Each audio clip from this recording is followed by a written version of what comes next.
Hello everybody, Julia here, and welcome to the holiday release of Casual Fridays Stamps and Dies. Yes, I know, it's July right now, but that doesn't mean we can't start thinking about Christmas, because it's here faster than you think. So I'm going to be using 3 different products today. They're all new, they're stamps and dies, and by total accident I ended up with a second copy of these 2 stamp and this 1 die set. I'll be giving this away. Head on over to my blog for all the details for this giveaway and to learn how you can enter. You can win these 3 products from me this week. And now I'm going to show you what I'm going to do with them. This is the first card that I created. I originally had wanted to create just 1 card, but when I finished with the first stage, which turned out to be this card, I just decided it was so pretty, I had to use it just like this. Now for the stamping, I prepared my card base here by masking off just a sliver of card to all sides, and this would create a nice frame. You do not have to use a MISTI or any specific stamping tool to stamp these snowflakes. It just was very convenient for me because I could stamp multiple snowflakes at the same time. So that's the only reason why I'm using the MISTI. And a regular acrylic block will work just fine. I am using a Versamark ink pad here and pressing this down on these stamps because I have never used them before. And as Jennifer McGuire has shown us, this helps when you ink up the stamps to get a much better impression with previously unused stamps. So I stamped the stamps and it didn't stamp perfectly, but that's okay because I'm just going to re-ink the areas of the stamps that didn't stamp perfectly and stamp this again a few times until it's perfect. So that's not a catastrophe. As you can see, you can fix that very, very easily. There we go. And then I've just repeated this entire process for the stamps that I have here. And then for the smaller snowflake stamps, I used all the snowflakes from one of the stamp sets and then even grabbed tiny snowflakes from the second stamp set to fill in the gaps. That's what you can see me do here. I'm just placing them somewhat randomly around, trying to fill in the gaps. And especially I'm trying to make sure that the snowflakes will go over that masked edge, because when the image is being cut off by the masking that I did there, it will it will increase that visual effect. It will look a lot more like there is a frame even though there isn't. And then I used my VersaFine ink to stamp the sentiment, and I just love the Casual Fridays sentiments. They're just always so wonderful and font and just what they're saying. Now, after I was done stamping, I put some glossy accents on some area of these stamped images and then poured glitter on top of that glossy accents. Glossy accents is a glue, and it holds the glitter. You can see that there's a lot of glitter where it's not supposed to go, but that's not a problem. Don't worry about this. Once you've applied the glitter, shake off the excess as much as you can and then let it dry. Like, just trust me when I tell you, let it dry. Because when you let it dry, then as you can see here, you just take a brush and you go over everything with the brush, even over the glittered areas. But like, give your card at least half an hour if you want to be sure, just 1 hour, and then go over everything, and then you can remove all the excess glitter and you will not have a mess. So here is my first card finished with those glittery accents. And as I said, I love the sentiment. I just love how Michelle from Casual Fridays mixes different fonts. It's so impactful. It's just so beautiful. I just love these sentiments. And here you can see the entire card and how cutting off the stamps with the masking really gives the impression that I have a border around these images. Now, originally I had wanted to make this a shaker card, but then I decided to go more clean and simple with the shaker card.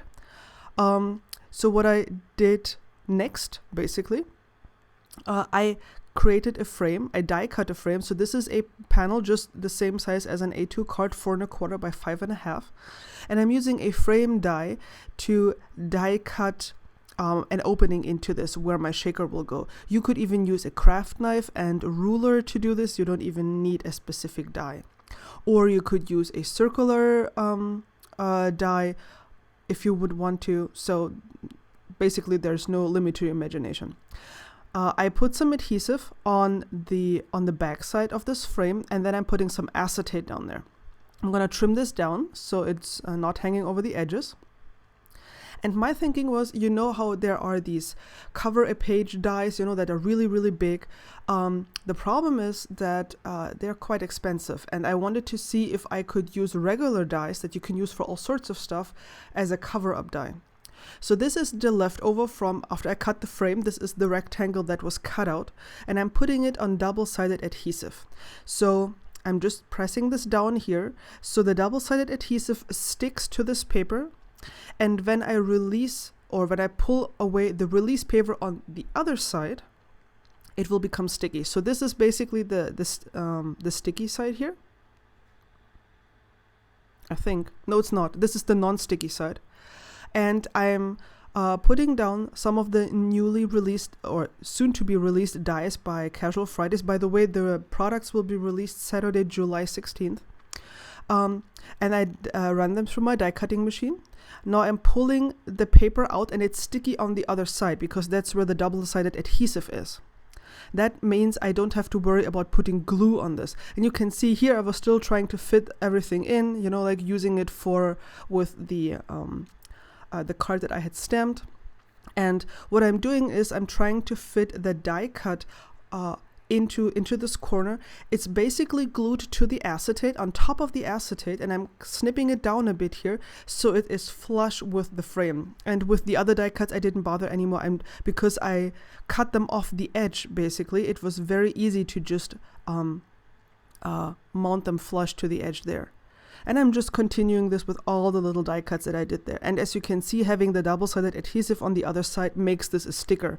And it's so very easy to apply this to the acetate.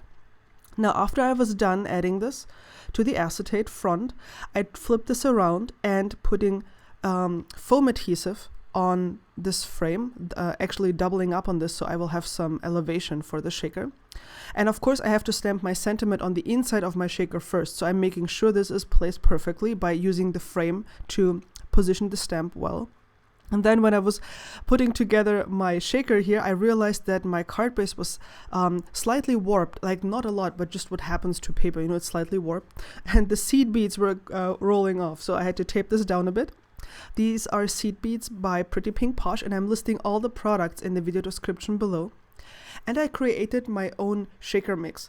I was thinking like a winter mix to me is like purples, because purples are cool colors. And of course there have to be some blues because it's winter. And so I used 2 different types of purples here. And the beads are the silver shimmer beads.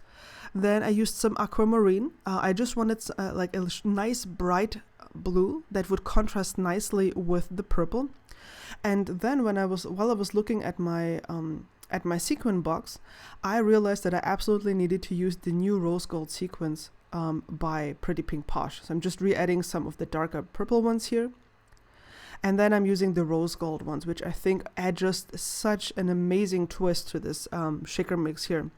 And I was very generous with the sequins and the seed beads because I knew I had to fill a very large area. So if you have too few sequins in there, it's going to look rather forlorn. It's not going to be very exciting. So I was very, very generous with everything, just using the 2 sizes of the rose gold here, and then adding some marshmallow seed beads as well, which are white ones. So then I pulled off the backer paper from the foam, and very, very carefully, because I don't want anything to I was very careful to pull away the tape that held the card base in place so it wouldn't move very quickly and somehow mess everything up. So pulling this away here very carefully, putting down the frame, and here is my shaker element. And you can see how the colorful sequins and seed beads really make the die cuts shine that I put on top of the acetate. So much fun to shake, I'm telling you. So here you can see a close-up of the shaker mix that I have inside and the beautiful Casual Fridays dies, which are on my acetate sheet here. And they're just really, really beautiful. It was so much fun to put this together. And it was fun to realize that I could use my regular dies to create the illusion of having used a much larger die to create this effect here. They're all separate dies, but it looks as if it's one large piece that I die cut in one go. So that was a lot of fun. So thank you so much for watching. I have a few more videos for you to check out. And if you liked this video, please subscribe and head over to my blog to learn more about the giveaway. Cheers!